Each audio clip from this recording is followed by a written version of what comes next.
संत गरीबदास जी महाराज द्वारा लिखित अमर ग्रंथ यानी सूक्ष्म वेद में देखिए, एक कल्प की आयु यानी अवधि इस प्रकार बताई है। सूक्ष्म वेद के अनुसार एक कल्प की आयु अवधि एक रजोगुणी ब्रह्मा जी के एक दिन के बराबर है। यानी जब ब्रह्मा जी का एक दिन पूरा हो जाता है तो पृथ्वी लोक पर एक कल्प पूरा हो जाता है। अब ब्रह्मा जी का एक दिन कितनी अवधि का है, इसको गणित की रीति के अनुसार समझते हैं। पृथ्वी लोक पर 4 युग माने जाते हैं, सतयुग, त्रेता युग, द्वापर युग और कलयुग। अब इन चारों युगों की आयु अवधि कितनी है देखिए। सतयुग की आयु अवधि है 17,28,000 वर्ष, त्रेता युग की आयु अवधि है 12,96,000 वर्ष, द्वापर युग की आयु अवधि है 8,64,000 वर्ष, कलयुग की आयु अवधि है 4,32,000 वर्ष। इन चारों युगों की कुल आयु अवधि होती है 43,20,000 वर्ष। इस प्रकार 43,20,000 युग का एक चतुर्युग बना।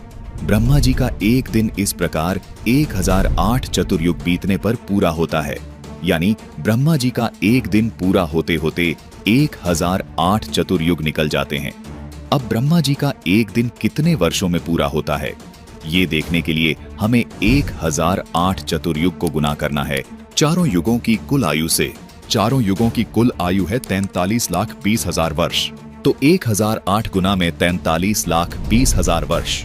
कुल योग हुआ 4,35,45,60,000 वर्ष। यानी ब्रह्मा जी का ये एक दिन पूरा होता है 4,35,45,60,000 वर्ष में। यानी ब्रह्मा जी का एक दिन मतलब एक कल्प की आयु के बराबर है।